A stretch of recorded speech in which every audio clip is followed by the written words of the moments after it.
আসসালামু আলাইকুম। সবাইকে ওয়েলকাম করছি ক্রিপ্টোকারেন্সির আজকের মার্কেট আপডেট ভিডিওতে।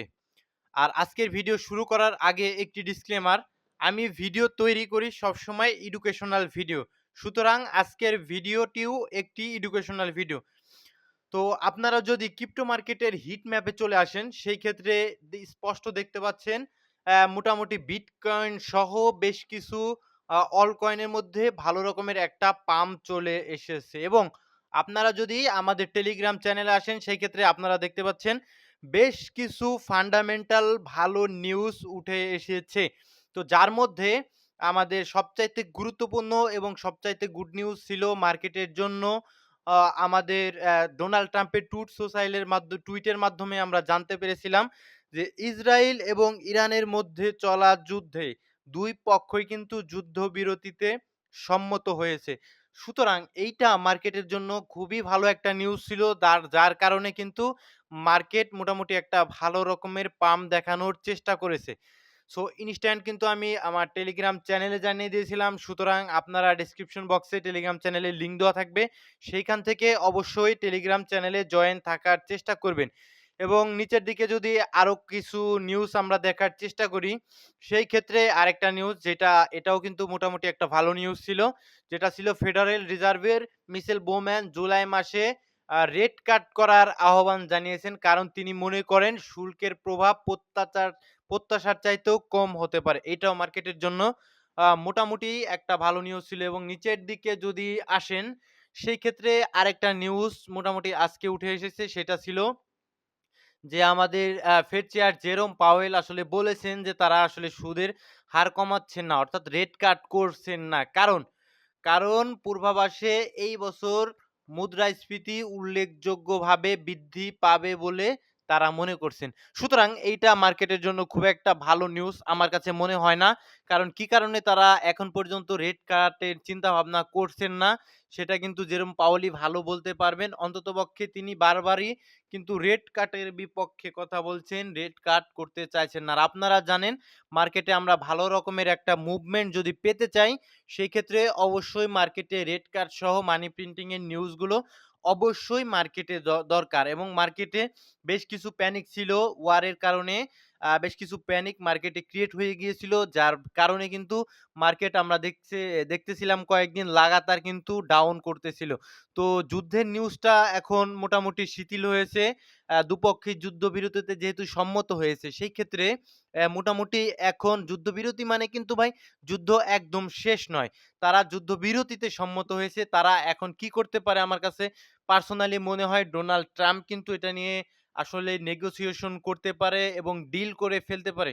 সেই ক্ষেত্রে যুদ্ধ কিন্তু পুরোপুরি থেমে যাওয়ার মতো একটা সম্ভাবনা ক্রিয়েট হয় এবং পুরোপুরি যুদ্ধ থেমে গেলে সেই ক্ষেত্রে মার্কেটের জন্য একটা বিশাল বড় ভালো নিউজ হতে পারে। ঠিক আছে? যদি আজকে মার্কেটের আপডেটে আসি, সেই ক্ষেত্রে আমরা এখানটাতে দেখতে পারবো ফিয়ার এবং গ্রিড ইনডেক্স মার্কেট পাম্প করলেই কিন্তু আসলে বেড়ে যায় এখানে। ফিয়ার এবং গ্রিড ইনডেক্সে আমরা দেখতে পাচ্ছি 65 এর মতো স্কোর রয়েছে এবং যদি আমরা ডেইলি টাইম ফ্রেমে দেখি, সেই ক্ষেত্রে অবশ্যই বাইং প্রেশার থাকার কথা এবং ভলিউম কিন্তু বেড়েছে মার্কেটে। মোটামুটি আমাদের ওই যুদ্ধবিরতির নিউজটা বের হয়ে আসার পর থেকে মার্কেটে মোটামুটি একটা ভলিউম আসা আরম্ভ করেছে। ১৫০ বিলিয়নের মতো ভলিউম মার্কেটে রয়েছে এবং আমরা ক্রিপ্টো বাবলের মাধ্যমে যদি ক্রিপ্টো কয়েনগুলো দেখার চেষ্টা করি, সেক্ষেত্রে অনেকখানি ডাউন হওয়ার পর বেশ কিছু কয়েন কিন্তু আমাদের ভালো রকমের পাম্প করেছে। ঠিক আছে? মোটামুটি একটা হেলথি পাম্প করেছে এবং আমরা যদি কয়েন গ্লাসে চলে আসি, সেই ক্ষেত্রে আমরা স্পষ্ট দেখতে পাবো ২৪ ঘন্টায় ৪৪৮, এটা যদিও আপডেট হয়েছে আরো বেশি হবে। শর্ট পজিশনে কিন্তু বেশিরভাগ মানুষ লিকুইডেট হয়েছে। $৩৪০ মিলিয়ন মতো শর্ট পজিশন কিন্তু মার্কেট থেকে লিকুইডেট হয়ে গিয়েছে। এবং আমরা বিটকয়েন ইটিএফ তে আসলে ইনস্টিটিউট লেভেলের তরফ থেকে আমরা দেখতে পারবো মোটামুটি কালকেও অর্থাৎ ২৩ তারিখ মোটামুটি ভালো রকমের একটা বাইং এসেছে, যেখানে BlackRock বাইং করেছে $২১৭ মিলিয়ন মতো এবং ওভারঅল $৩৫০ মিলিয়ন মতো ইনফ্লো হয়েছে এবং ইথেরিয়ামের কথা যদি চিন্তা করেন, $২৫ মিলিয়ন BlackRock বাইং করেছে গতকাল এবং ওভারঅল ১০০ মিলিয়নের উপরেই কিন্তু ইনফ্লো হয়েছে। ঠিক আছে? ক্রিপ্টো হিট ম্যাপে যদি আমরা আসি, লিকুইডেশন হিট ম্যাপে, সেই ক্ষেত্রে আমরা ২৪ ঘন্টার চার্টে যদি আসি, সেক্ষেত্রে আমরা দেখতে পারবো যদি লিকুইডেশন এর কথা বলেন নিচের দিকে ১,৩০,০০০ এ এবং উপরের দিকে যে সমস্ত লিকুইডিটি নিয়ে খুব দ্রুত নিয়ে ফেলার সম্ভাবনা রাখে $১,৬০০০ এর কাছাকাছি রয়েছে, ১,৮০,০০০ এও রয়েছে। ঠিক আছে? সো এখন যদি বিটকয়েনের ডমিন্যান্স এর চার্টে আসেন, দেখুন ডমিন্যান্স এর চার্ট কি করছে? এখান থেকে ফল ডাউন করেছিল। আমরা অল্ট কয়েন গুলোতে মোটামুটি একটা পাম্প দেখতে পেয়েছিলাম। দেন এগেইন কিন্তু এখান থেকে পাম্প স্টার্ট করে আমরা কিন্তু ডাউন দেখতে পাই। দেন কারেকশন নেয়। দেন এগেইন কিন্তু আবার উপরে চলে যায়। দেন কারেকশন নেয়, এগেইন উপরে চলে যায়। দেন কারেকশন নেয়, এগেইন কিন্তু আবার একদম উপরে চলে গিয়েছে। এটাকে ব্রেক করে দিয়েছে। দেন এগেইন কিন্তু কারেকশন নিয়েছে। তো এখান থেকে কিন্তু খুব একটা বড় ধরনের পাম্প অল্ট কয়েন গুলোতে আপাতত আমরা পাচ্ছি বলে আমার কাছে মনে হচ্ছে না। যেই কারণে যারা শর্ট টাইমের জন্য আসলে এন্ট্রি করার চেষ্টা করছেন, তারা নিজের রিস্কে, নিজের রিসার্চে কোনোভাবে ফাইন্যান্সিয়াল কোনো অ্যাডভাইস নয়, তারা প্রফিট টেকিং করা আরম্ভ করতে পারেন। ঠিক আছে? যদি কারো ইনভেস্ট করা থাকে সেই ক্ষেত্রে সেই হিসাব কিন্তু আলাদা। বাট এখানে যেহেতু ডমিনেন্স একটু ফল করছে, দেন কিন্তু আবার ডমিনেন্স উপরের দিকে উঠে যাওয়ার সম্ভাবনাও কিন্তু রাখে। দেখুন কেন? বারে, বারে কিন্তু ফল করে দেন এগেইন উপরে উঠে যায়। ফল করে দেন এগেইন উপরে উঠে যায়। ফল করে দেন এগেইন উপরের দিকে উঠে যায়। এটা আমার একান্ত পার্সোনাল এনালাইসিস। এবং বিটকয়েনের চার্টে যদি আসেন, দেখুন বিটকয়েন কি করেছে আমি বারে, বারে আপনাদের বলেছি যারা প্রিভিয়াস ভিডিওগুলো দেখেছেন। আমি বলেছিলাম দেখে এইখানটাতে আমাদের যে একটা সেল সাইড লিকুইডিটি ছিল এবং এটা একটা সুইং পয়েন্ট। এই সুইং পয়েন্টের নিচে যতক্ষণ পর্যন্ত না ডেইলি ক্যান্ডেল ক্লোজ দিচ্ছে, অর্থাৎ ১,০০,০০০ এর নিচে যদি ডেইলি ক্যান্ডেল ক্লোজ না দেয় বিটকয়েন, সেক্ষেত্রে আমাদের চিন্তা করার খুব একটা কারণ বলে আমার কাছে খুব একটা বেশি মনে হয়নি। জাস্ট এখান থেকে লিকুইডেশন গুলো গ্রাব করেছে, এখানে ইমব্যালেন্স ছিল। যদিও যদি ওভারঅল এই মুভটাকে চিন্তা করেন, বিটকয়েন বড় ধরনের কোনো কারেকশনে আসেনি। ঠিক আছে? তো বিটকয়েন যদি নিচের দিকে আসতো, সেক্ষেত্রে আমাদের জন্য ইম্পোর্টেন্ট যে পয়েন্ট অফ ইন্টারেস্ট জোন, যেই জোনগুলোতে আমি গেলে আসলে বিটকয়েনে কিছু করার ইন্টারেস্ট ফিল করতাম, সেগুলো কিন্তু এই জোনটা ভাঙলে নিচের দিকে থাকতো, যেটা ছিল আমাদের অলমোস্ট $৯০,০০০ এর কাছাকাছি। যে ফেয়ার ভ্যালু গ্যাপ আছে ওইখানে এবং সিএমই গ্যাপ আছে ওইখানে, এবং যদি আপনি ফিব ড্র করেন সেক্ষেত্রে দেখতে পারবেন ডিসকাউন্ট জোনেই কিন্তু ছিল। যদি এই জোনটা ভাঙে দেন আমি ইন্টারেস্ট থাকবো এই জোনটাতে। ঠিক আছে? আদারওয়াইজ কিন্তু স্ট্রাকচার এখন পর্যন্ত বেয়ারিশ নয়। স্ট্রাকচার কিন্তু বিটকয়েনের আমার কাছে মনে হচ্ছে বুলিশই থাকতে পারে। যদিও এটাকে ব্রেক করে দিয়ে উপরের দিকে উঠে যাওয়া উচিত ছিল। এখন মোমেন্টাম এখানে উইক ছিল। এইখানটাতে অরিজিনালি আমাদের যে আসলে ওয়ারের নিউজটা এখানটায় উঠে আসে, যার কারণে এইভাবে কিন্তু মার্কেট ফল ডাউন করে। তো উচিত ছিল এটা উঠে যাওয়া, কারেকশন নিয়েছিল, কারেকশনটা নিয়েই উঠে যাওয়া উচিত ছিল। বিশেষ করে এইখানে যখন কারেকশনে এসেছিল, তো সেটা করেনি, নিচের দিকে এসেছে।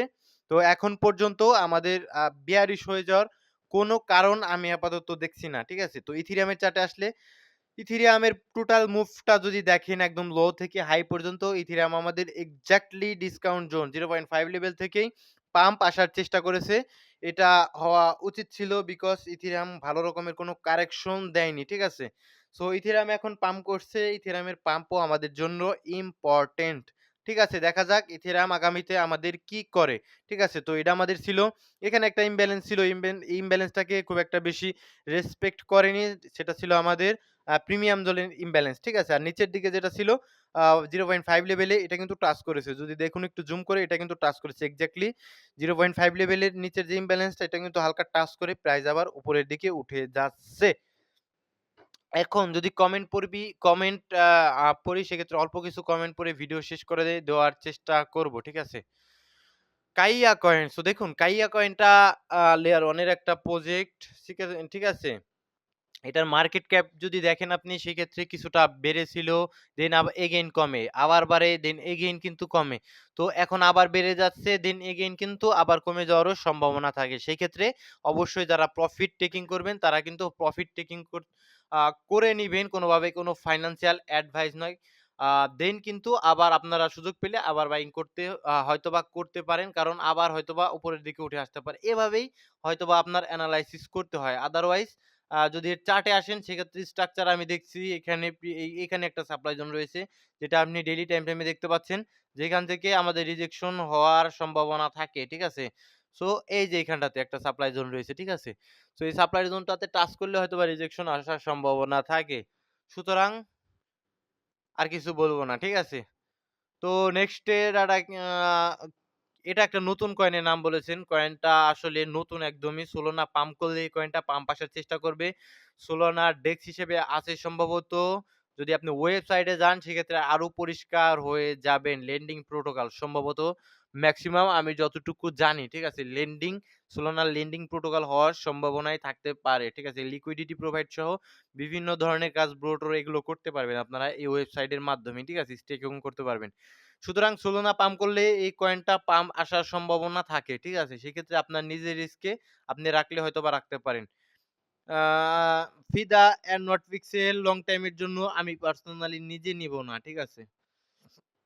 তো নেক্সট পাইথ কয়েনটা আমার নিজেরও আছে। আমি এটা বলতে পারি পাইথ কয়েন হয়তোবা সামনে ভালো করলেও করতে পারে। Solana ইকোসিস্টেমের কয়েন, Solana ভালো করলে পাইথ কয়েনও ভালো করার সম্ভাবনা রাখে। নেক্সট পেপে কয়েন নিয়ে আমি পার্সোনালি কোনো চিন্তা করি না। পেপে কয়েনও এমন একটা মিম কয়েন যেটা ভালো করার সম্ভাবনা রাখে। আরবিটার্ম কয়েন ইথেরিয়াম পাম্প করলে এটা ভালো করার সম্ভাবনা রাখে। সো ভালো থাকবেন সকলে, সুস্থ থাকবেন। দেখা হচ্ছে পরবর্তী কোনো ভিডিওতে। আসসালামু আলাইকুম। এবং সবচেয়ে যে গুরুত্বপূর্ণ বিষয়, ভিডিও সবসময় আমি এডুকেশনাল পারপাস এ ভিডিও করার চেষ্টা করি। এটিও একটা এডুকেশনাল ভিডিও। কোনোভাবেই কোনো ফাইন্যান্সিয়াল কোনো অ্যাডভাইস নয়। সুতরাং ভিডিওটি অবশ্যই এডুকেশনাল ভিডিও হিসেবে দেখার চেষ্টা করবেন।